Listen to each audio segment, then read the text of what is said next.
Hola, ¿qué tal hermanos, hermanas? Un gusto estar con todos ustedes nuevamente en esta transmisión. Vamos a compartir en este día algunas otras notas dogmáticas de Cristología y esperemos que sean pues de provecho para todos ustedes. Vamos no sin antes encomendarnos a nuestro Señor Jesucristo, a la Santísima Trinidad, a nuestra Madre Santísima, para que nos acompañe y guíe en esta mañana. En nombre del Padre, del Hijo y del Espíritu Santo. Amén. El ángel del Señor anunció a María y concibió por obra del Espíritu Santo. Dios te salve María, llena eres de gracia, el Señor es contigo. Bendita eres entre todas las mujeres y bendito es el fruto de tu vientre Jesús. Santa María, Madre de Dios, ruega por nosotros los pecadores, ahora y en la hora de nuestra muerte. Amén. He aquí la esclava del Señor, hágase en mí según tu palabra. Dios te salve María, llena eres de gracia, el Señor es contigo. Bendita eres entre todas las mujeres y bendito es el fruto de tu vientre Jesús. Santa María, Madre de Dios, ruega por nosotros los pecadores, ahora y en la hora de nuestra muerte. Amén. Y el Verbo se hizo carne y habitó entre nosotros. Dios te salve María, llena eres de gracia, el Señor es contigo. Bendita eres entre todas las mujeres y bendito es el fruto de tu vientre Jesús. Santa María, Madre de Dios, ruega por nosotros los pecadores, ahora y en la hora de nuestra muerte. Amén. Ruega por nosotros, Santa Madre de Dios, para que seamos dignos de alcanzar las promesas de nuestro Señor Jesucristo. Amén. Oremos. Te suplicamos, Señor, que derrames tu gracia en nuestras almas, para que los que por el ángel hemos conocido la encarnación de tu Hijo Jesucristo, por su pasión y cruz, seamos llevados a la gloria de su resurrección. Por el mismo Jesucristo nuestro Señor. Amén. En el nombre del Padre, del Hijo y del Espíritu Santo. Amén. Muy bien, hermanos, pues nuevamente saludarles, compartir con ustedes esta experiencia de estas notas dogmáticas de Cristología y pues ahora vamos a continuar con algunos otros datos pues que me parecen importantes dentro de esta gran imagen de Jesús, nuestro Salvador, nuestro Redentor. Vamos entonces a lo siguiente.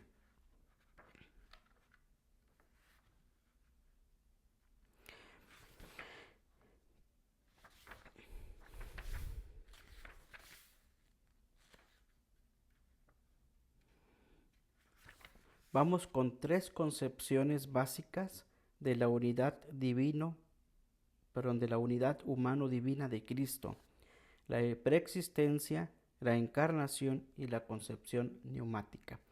Vamos a ver qué significa esto. Primero, las tres concepciones básicas nos las da San Pablo, San Juan y los evangelios sinópticos.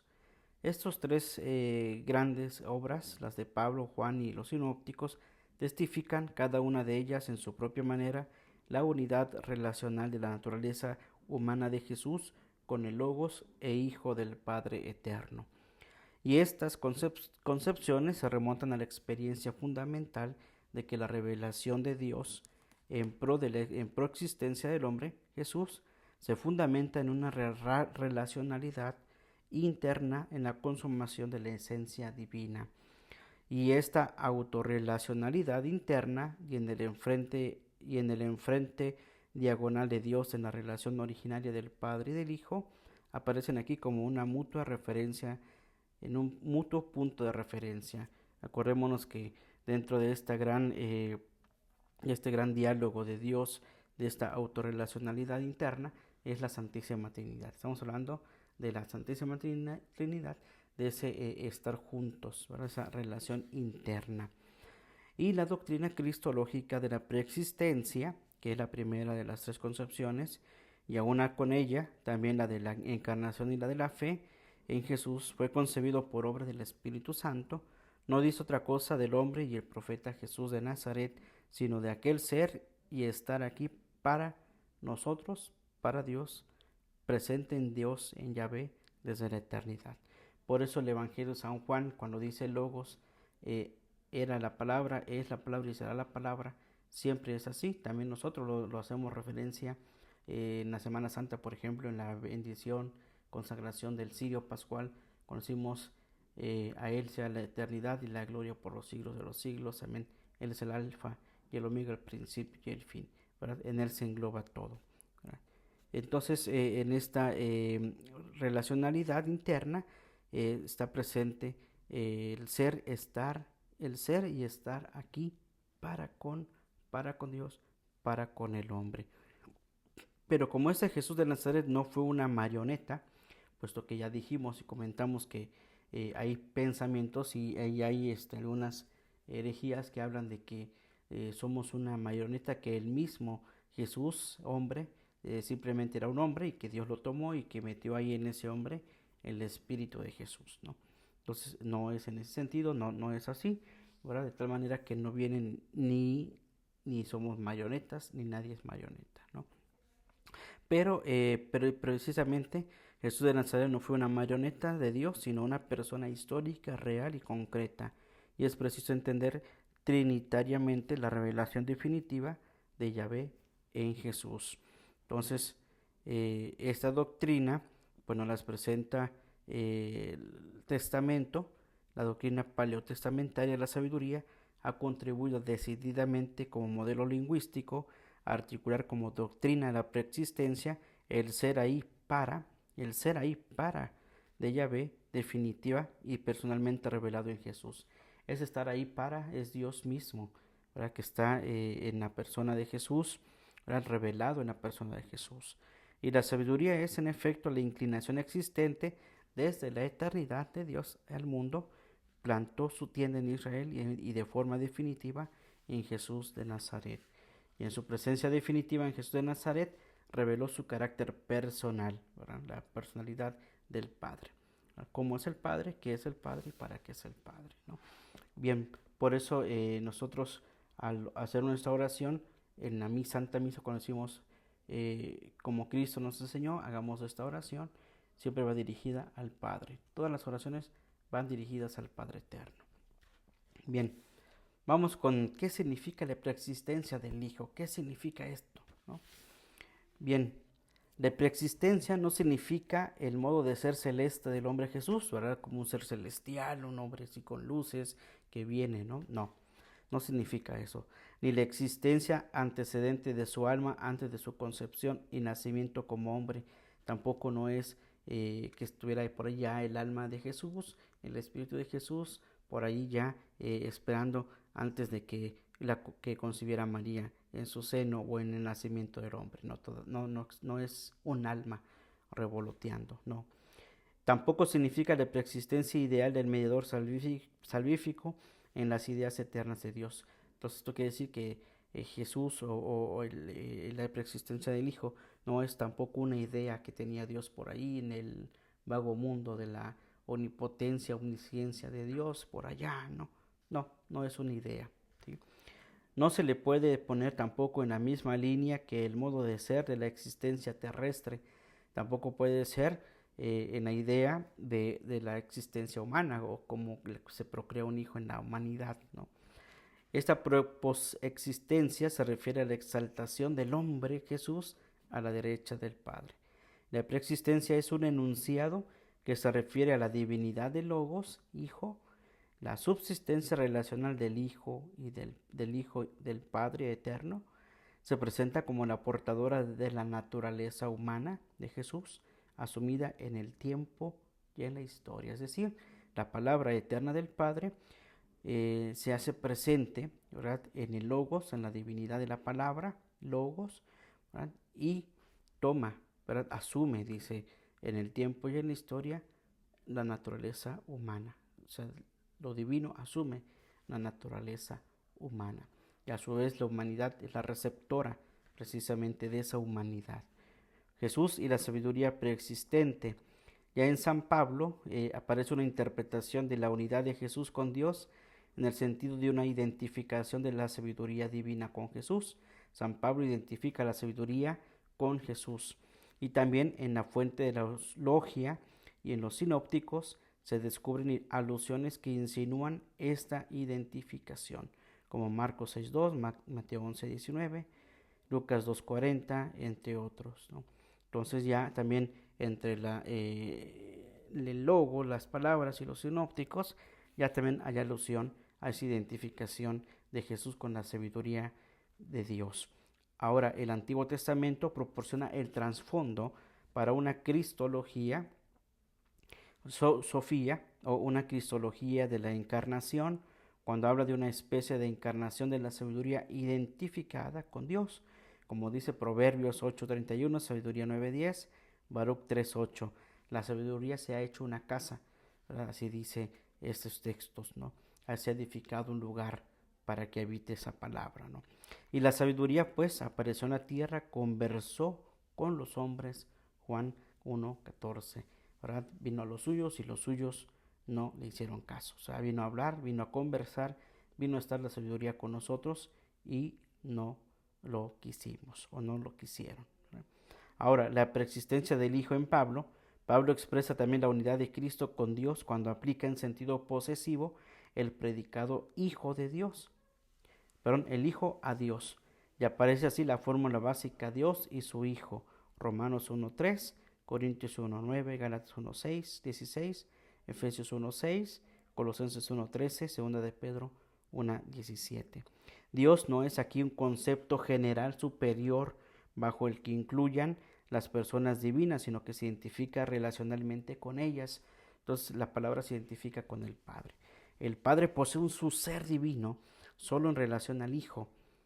Por tanto, el Hijo pertenece enteramente al Padre, de quien recibe su ser Hijo divino. Entonces, la experiencia mística de Cristo, la experiencia de Dios total, se da pues precisamente en esa preexistencia del Hijo en el Padre.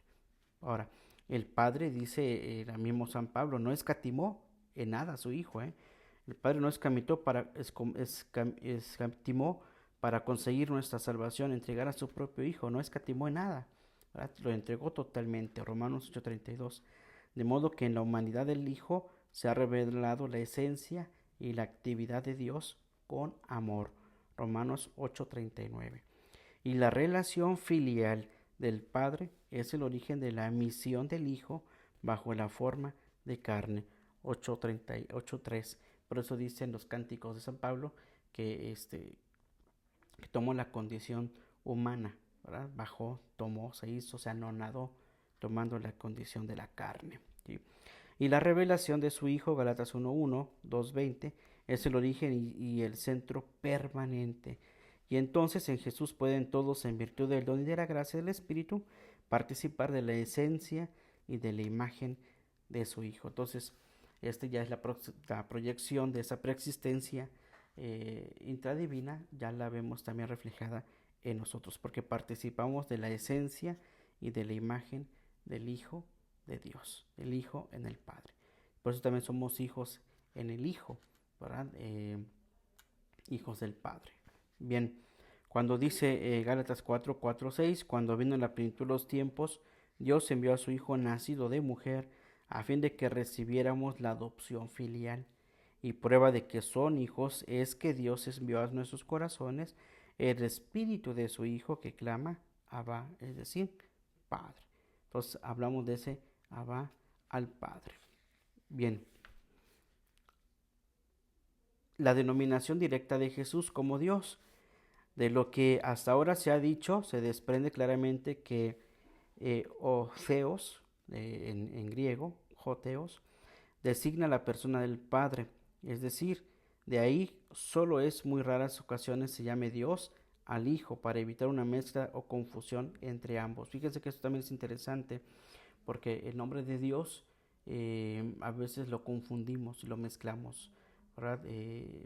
Cuando estamos ante una imagen de Jesús o hablamos hacia nuestra oración va dirigida a Jesús, siempre decimos Dios, Dios, Dios, Dios. No, Dios es un conjunto, ¿verdad? Dios es la Santísima Trinidad, ¿verdad? Pero para no hacer mezclas de todo eso, ¿verdad? Solo podemos llamarle Dios a la Santísima Trinidad, ¿verdad? Y entonces por eso se le puso Hijo con letra mayúscula para designar al Hijo de Dios. Y Dios se quedó como nombre del Padre, aunque ahora nosotros pues también llamamos así, Padre, Hijo, y después, aunque aquí todavía no aparece porque esto ya será en la neumatología, el Espíritu Santo, ¿sí? Entonces, para evitar esa mezcla o confusión entre ambos, el Hijo no es el segundo ejemplar del género de la divinidad, sino el portador que forma parte esencial del ser Dios del Padre.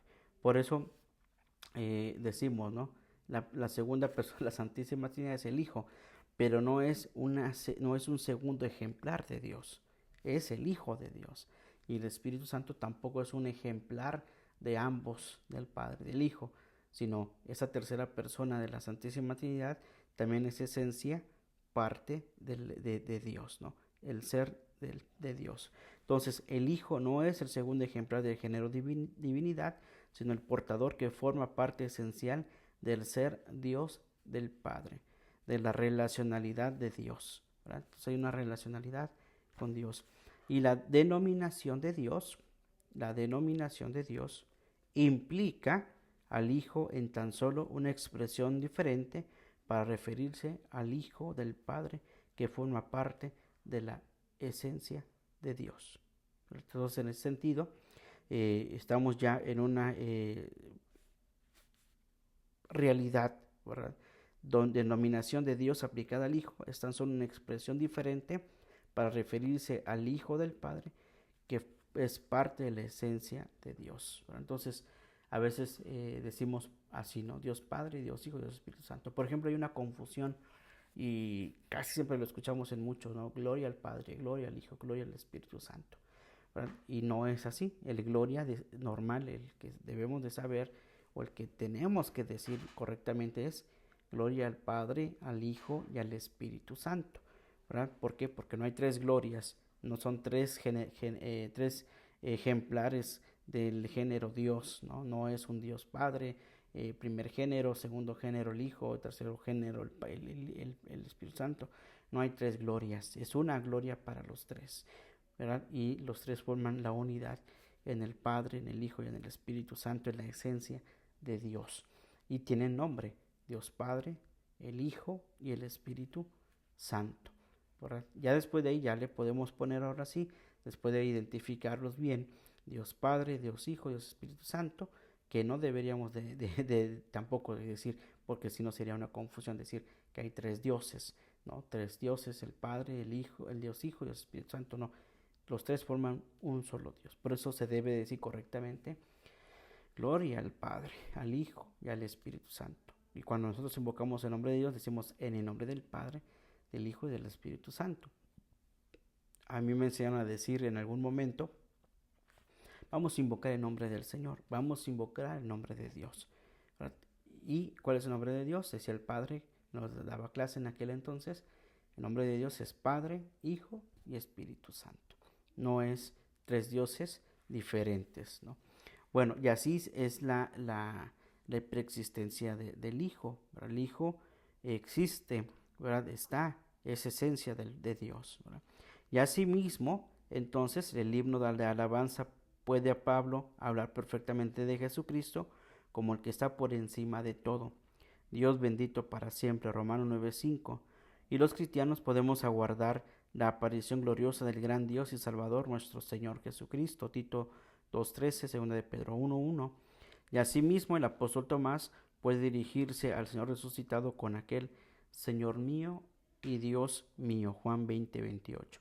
El Hijo de Dios ha venido al mundo para que conozcamos al Dios verdadero y tengamos en Jesucristo la vida eterna, pues Él es el verdadero Dios y vida eterna. Primera de Juan 5:20, Juan 13, Juan 17:3.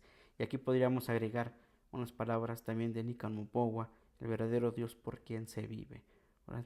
Entonces nos los presenta también de esa manera el Nican Mupowa.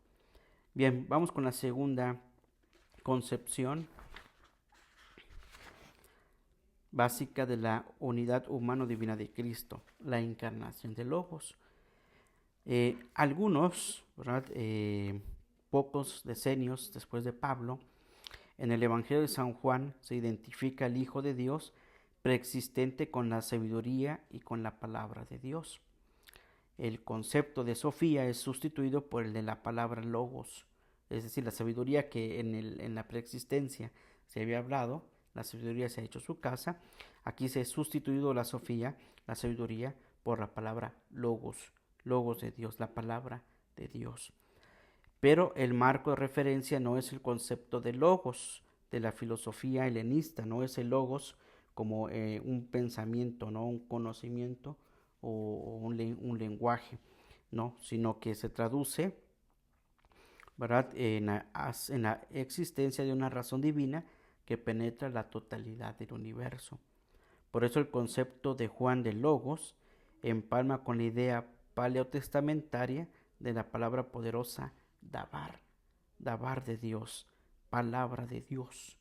¿No? Dabar es palabra. Y Lucas, y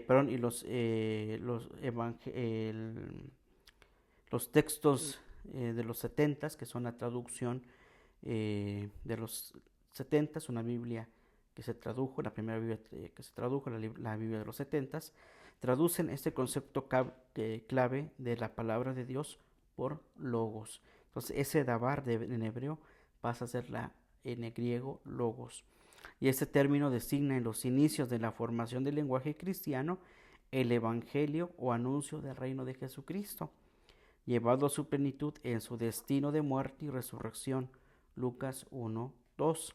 De ahí que, llevado a su plenitud, el Logos haya podido pasar a ser una denominación del Hijo de Dios, que se ha expresado a sí mismo en Jesucristo, en hechos y palabras. Juan 1:14-18, Apocalipsis 19:13. Entonces aquí toma fuerza la palabra de Dios, más que la sabiduría en la preexistencia, más aquí en la encarnación del Logos, la palabra hecha carne. Entonces toma más fuerza esa palabra de Logos, del pasar del Dabar, palabra de Dios, al Logos, palabra de Dios. Ya no en sentido filosófico tampoco, puesto que no es un conocimiento como la filosofía lo contemplaba o contempla, ¿no? La adquisición de conocimiento, conceptos, raciocinios, ¿no? Sino que pasa a ser una razón divina que penetra la totalidad del universo.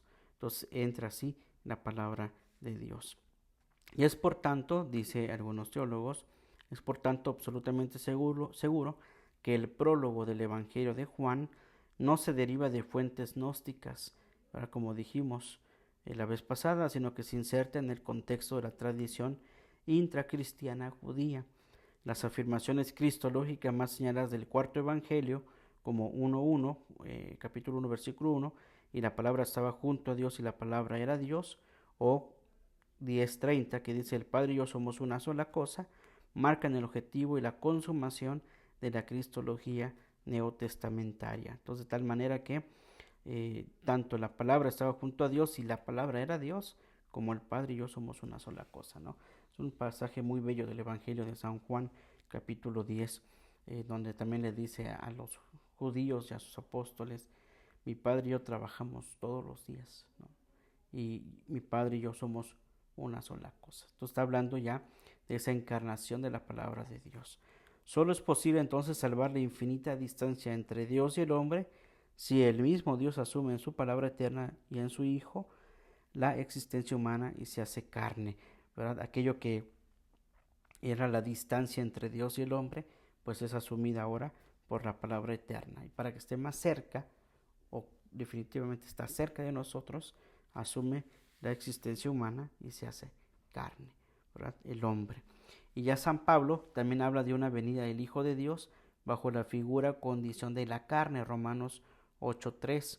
Hay una fórmula de fe que puede hablar de la revelación de Jesucristo en carne, primera de Timoteo 3:16, y también el empleo del motivo de la epifanía para la venida de Jesús al mundo, segunda de Timoteo 1:10, Tito 2:13. Esta palabra epifanía significa manifestación al mundo, ¿verdad? Y que de alguna manera, pues esa manifestación no se da como un signo así de mágico, no sé, algo resplandeciente, ¿no? El hecho de la epifanía era manifestación de Jesús en cuerpo, la palabra de Dios en cuerpo, Jesús de Nazaret, el Hijo de Dios en cuerpo, ¿verdad?, en la forma de un niño, de un bebé, ¿verdad? Esa es la epifanía, la manifestación al mundo, ¿sí? Entonces no se recurre pues a una interpretación caprichosa del fenómeno Cristo o a uno que entre otros muchas interpretaciones, cuando la cristología, siguiendo la secuencia interna de sus intenciones, culmina en los conceptos del Evangelio de San Juan. La divinidad del Hijo, palabra, es el presupuesto de la encarnación de Dios y de la mediación escatológica salvífica de Jesucristo. ¿Qué dicen algunos textos bíblicos? Dice, precisamente para reforzar esa parte de la encarnación de Logos: y la palabra se hizo carne y puso su morada entre nosotros, pero nosotros vimos su gloria, gloria como de Hijo único que viene del Padre, lleno de gracia y de verdad, porque la ley fue dada por medio de Moisés, por medio de Jesucristo vino la gracia y la verdad. A Dios nadie lo ha visto jamás. El Hijo único, Dios, el que está en el seno del Padre, y es quien nos los dio a conocer. Juan 1:14, 18, Hebreos 2:14, Proverbios 8:31, Sabiduría 9:10, Baruch 3:38. Son textos que aluden precisamente a la palabra hecha carne, ¿verdad? Entonces, por consiguiente, la negación de la venida del Hijo de Dios en carne es la señal inconfundible de un espíritu anticristiano y hostil a Dios, ¿verdad? ¿Por qué? Porque pues obviamente hubo quienes rechazaron esta idea, esta concepción, ¿verdad?, de la encarnación del Logos. Fue Irineo de León quien, en un contexto argumentativo netamente antinóstico, proporcionó el impulso decisivo para la formación del concepto encarnación de la palabra de Dios. Es gracias a San Irineo de León.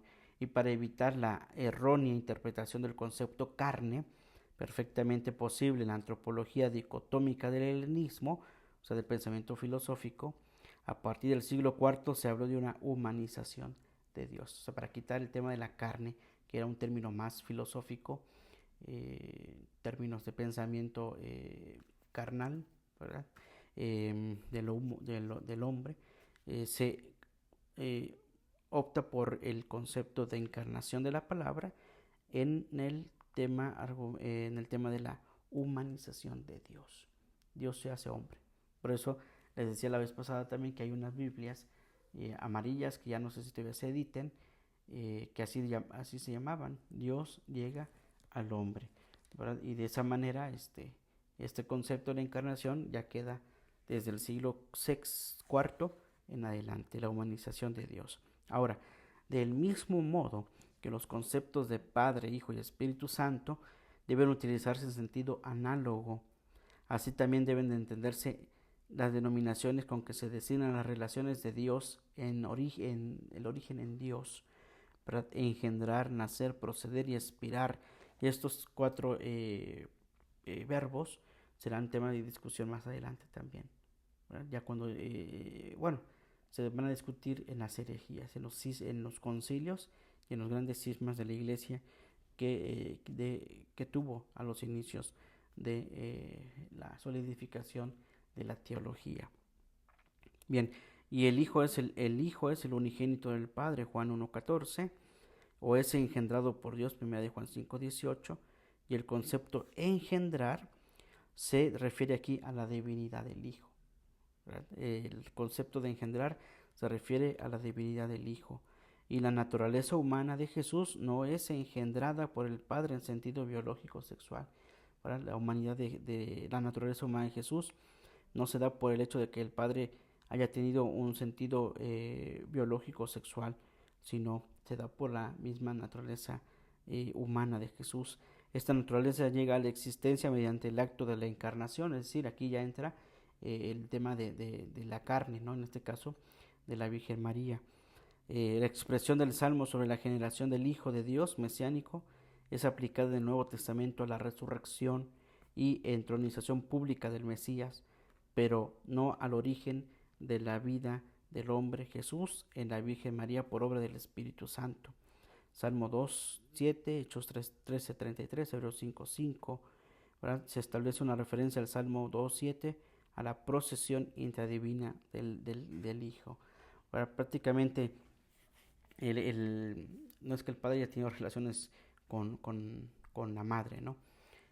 Para engendrar humanamente al Hijo, ¿no? El tema del engendrar se refiere a la divinidad del Hijo, y el tema de la engendrar en lo humano se refiere a lo acontecido en la aceptación de María. Y aquí precisamente viene esa parte, ¿no? La concepción del hombre de Jesús por obra del Espíritu y su nacimiento de la Virgen María. Y vamos a ver qué nos dicen los evangelios. Los evangelistas Mateo y Lucas ofrecen un nuevo enfoque con una cristología que tiene como punto de partida la humanidad de Jesús. Pablo y Juan exponen el misterio de Cristo inmediatamente desde la referencia del Padre al Hijo. A diferencia de este planteamiento desde arriba, la cristología de los sinópticos inicia con la humanidad de Jesús, de abajo hacia arriba. ¿Sí?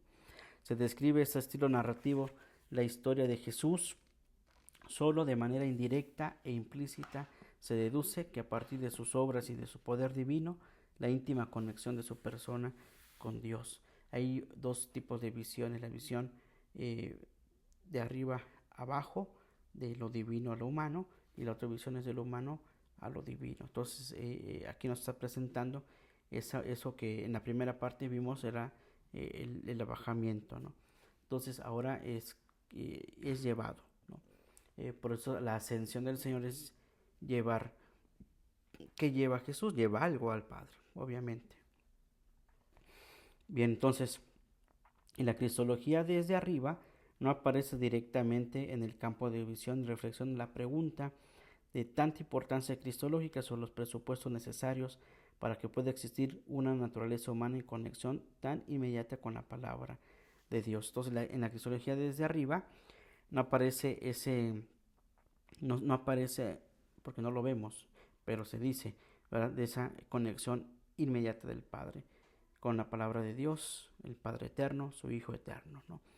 Bien, en cambio la visión desde abajo, sí notamos esa relación, ¿verdad? Hay pues una consecuencia interna cuando Lucas y Mateo desbordan el material precedente de San Marcos y esclarecen desde su dimensión cristológica, neumatológica y teológica no solo los inicios de la actividad pública de Jesús, sino también el origen mismo de su vida, ya desde la concepción y el nacimiento. Entonces, la visión desde abajo es precisamente lo que está haciendo Jesús. Y se admiraba la gente de sus palabras, de sus milagros, ¿verdad? Quedaban desconcertados ante sus palabras, ante sus hechos. Todo esto que escuchamos en los evangelios, que es de sorpresa y de asombro para la gente, es precisamente la visión desde abajo, ¿no? Bien, entonces, ¿qué nos dice? Porque precisamente este tema de la encarnación es tan amplio que el hecho precisamente el hecho de la concepción del hombre, el hombre Jesús, perdón, la encarnación de Logos, entonces en esa parte ya hemos concluido. En la tercera parte, en la tercera concepción que estamos ya abordando, la concepción, espérenme tantito, déjenme decírselos bien. Las tres concepciones básicas de la unidad humano-divina, ya estamos ahora en lo que es precisamente la concepción del hombre Jesús por obra del Espíritu Santo, su nacimiento con la Virgen María. Esta es la tercera concepción. Ya me estaba pasando de largo, ¿eh? Entonces, esta visión desde abajo, ¿verdad?, nos hace ver cómo vemos a Jesús que actúa. De hecho, ya desde los evangelios, esta es la tercera concepción. Por eso decimos que verlo desde abajo hacia arriba, ¿no? Desde ese abajamiento de Cristo, ver sus obras, sus palabras hacia arriba. Entonces, el relato bíblico de la concepción de Jesús en la Virgen María por obra del Espíritu no pretende describir una curiosidad biológica que muchos han querido dar razón, ¿no? Que si José tuvo relaciones con María, íntimas, quién tuvo relaciones con ella, o sea, cosas. Hay gente que quiere indagar ese tipo de cosas, pero esas curiosidades, ¿no? Bien, pero aquí no hay eso. En la perspectiva de los géneros literarios, en Lucas 1, 26, 38, hay una homología cristológica y no, como a menudo se afirma, una leyenda, un midrash y mucho menos un mito. Ahora, la encarnación del Hijo de Dios no es un mito. Este nuevo género literario de homologías de Cristo, creado por la Iglesia en la prehistoria de Lucas y Mateo, alude al acontecimiento singular e incomparable de que la existencia humana de Jesús no se debe a la mediación de la acción creadora de Dios a través de dos causas, como ocurre en la generación natural del varón y la mujer. Estos homologías de Cristo tratan de hablar del acontecimiento singular e incomparable de la existencia humana de Jesús, pero no, no se debe a la mediación de la acción creadora de Dios a través de dos causas, como ocurre en la generación natural del varón y la mujer, es decir, que no hay, o sea, el Hijo, Jesús, el Hijo de Dios, no es no es algo creado por dos seres, no, no es una creación, eh, como la generación del hombre, ¿no? Que sí debe de haber dos personas, ¿no? El hombre y la mujer para procrear un hijo. En el caso de Logos no lo hay, no hay una cuestión de estas, ¿no? En la que se deba de intervenir, ¿no? Dos aspectos, ¿no? Esta naturaleza humana de Jesús existe en virtud de un acto de autocomunicación inmediata de Dios. Esa es la concepción de arriba, desde arriba, ¿verdad? De esa relación, esa conexión íntima entre la naturaleza del Padre, pero la naturaleza divina con la naturaleza humana. Entonces esta naturaleza humana de Jesús existe en virtud de un acto de autocomunicación inmediata de Dios. Por eso el ángel interviene en el anuncio con María, ¿sí? Ahora, el mediador humano del reino no puede ser engendrado por personas humanas, ni siquiera a través de las dos causas, varón y mujer. Solo puede ser concebido, su madre no lo engendra en colaboración con un varón, sino que simplemente le concibe, le recibe, es decir, no como esposa, sino como virgen.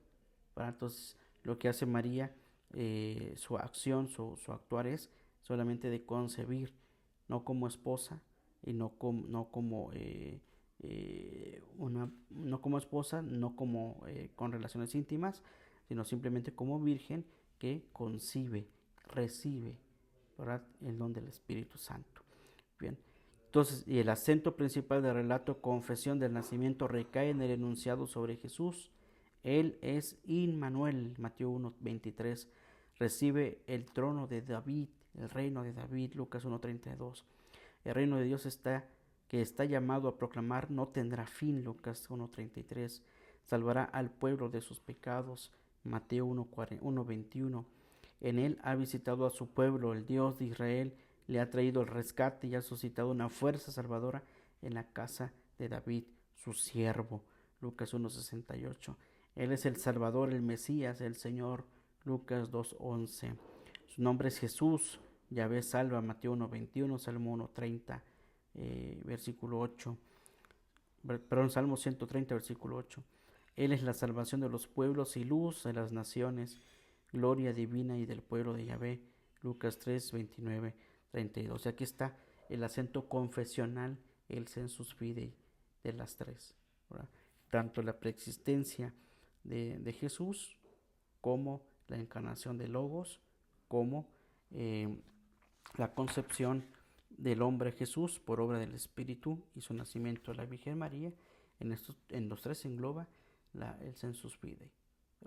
Claramente se ve, y hasta el día de hoy es tema pues de estudio, y es tema de conocimiento, y se relatan. Ahora cada teólogo tiene una línea teológica, ¿verdad? Una cristología liberal, una cristología muy puntual en sus argumentos. Es bonito leer, por ejemplo, los relatos de la infancia del Papa Benedicto XVI, muy humano, muy cercano, muy interiorizado, a leer las obras de Moltmann, ¿verdad? Que hablan sobre el Cristo Jesús, Karl Rahner, entre otros teólogos más, ahora sí que más de razón, más de conocimiento, más científicos. Y bueno, hay una infinidad para poder leer a Jesús, ¿verdad? En su entorno. ¿Verdad? Tanto hay cosas muy fáciles de leer como cosas difíciles de entender. Y seguramente estas tres partes pues son un poco complicadas. Tratar de explicar y entender la preexistencia del Hijo, como la encarnación de Logos, como la concepción de la fe, ¿verdad? El nacimiento de Cristo a través de la concepción del Espíritu Santo, y nacido de la Virgen María. Pero bien, aquí encontramos algunos temas, algún acento principal sobre los relatos, confesión del nacimiento de Cristo. Y Mateo y Lucas también se remontan por caminos separados independientemente entre sí a las primeras tradiciones de las comunidades palestinas, de las que formaban parte algunos parientes de Jesús, Marcos 3:21, Hechos 1:14. Entonces, tanto el Evangelio de Mateo y Lucas van por otro, cada uno tiene su propio estilo, su propio ritmo y su propio estilo de comunicar el mensaje de Cristo. Y elaboraron pues un material ya existente en la traducción, pero no con la intención de ofrecer una verificación biológica o histórica del origen divino de Jesús, lo que ya de entrada es imposible. La interconexión de la relación íntima entre Dios y Jesús solo se descubre a través de la fe, el sensus fidei. Pero esto no excluye, sino que incluye que Dios actúa realmente en el mundo y determina las condiciones materiales de su existencia, y así la concepción de Jesús tiene una causa en la acción dinámico-neumática de Dios, ¿verdad? Entonces hay es una esencia, la confesión de la fe, ¿verdad? Ahora, la confesión de la iglesia, con esto terminamos esta parte. La confesión de la iglesia, en el credo, aparecen unidas y en inmediata sucesión la encarnación y la concepción de Jesús por obra del Espíritu Santo en la Virgen María. Nosotros creemos en Jesucristo, que en virtud de la encarnación ha asumido la naturaleza humana y como hombre fue concebido por obra del Espíritu Santo y nació de la Virgen María. Así lo decimos, esa es nuestra profesión de fe. Y a partir del siglo II, el magisterio de la Iglesia rechazó no solo las interpretaciones espiritualizantes o simbólico-metafóricas de la concepción virginal de Jesús en María por obra del Espíritu Santo, sino también, como es obvio, su intelección en el sentido de una teogamía, ¿verdad? Es decir, se rechazó a partir del segundo siglo todo aquello que es que no es la encarnación, que no es preexistencia y que no es la concepción en virginal de María, ¿verdad? Se rechazó todo lo que no es eso, ¿verdad? Como las herejías, como el pensamiento de que es el hombre Jesús es una persona y que allí se metió, que ahí agarró Dios y dijo, ahí voy a echar a Jesús, no el espíritu divino de Jesús, ¿no? Entonces rechaza todas aquellas cosas que no son parte de esta teología, ¿no? A partir del segundo siglo. Y la concepción por obra del Espíritu Santo no fue, pero me faltó algo más. Se pide una explicación histórico-salvífica y simbólica real a través del enunciado engendrado de Santa María Virgen por obra del Espíritu Santo, no por semen de varón, sino recibida por el Espíritu Santo, ¿sí? La concepción por obra del Espíritu no fundamenta, por supuesto, la filiación divina del Hijo, pero es necesaria para la unión de la naturaleza humana de Jesús con la palabra divina y para la inclusión inmediata de esta naturaleza de relación filial de Logos con el Padre, ¿sí? Solo así se le puede dar a Logos el ser humano de Jesús como inmediatamente suyo. Precisamente la concepción por obra del Espíritu Santo no es el fundamento de la divinidad de Cristo, no es lo que hace fundamento de la divinidad de Cristo, sino solo es para la unión de la naturaleza humana de Jesús con la palabra divina, ¿verdad? ¿Cómo se va a dar la divinidad del Hijo? Como ya lo comentamos hace unos momentos, ¿no? Se va a ir dando precisamente por la encarnación desde abajo hacia arriba. El ver, el que pregunte Jesús, ¿ustedes quién dicen que soy yo? Jesús se va identificando, se va haciendo consciente de su ser hijo de Dios, ¿verdad?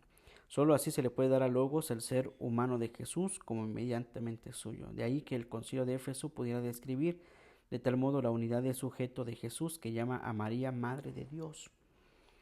Es en sentido real y verdadero Madre del Hijo de Dios, que nació de ella como hombre, que nació de María, como nació Cristo de María como hombre, ¿verdad? Y la Constitución cum quaerudam hominum del Papa Pablo IV en 1555 estaba directamente dirigida contra la influyente secta de los socinianos que, en diametral oposición a la tradición cristiana, negaban la Trinidad de Dios, la encarnación del Logos y el carácter sobrenatural de la gracia, lo que les convertía en heraldos avanzados de la destrucción del cristianismo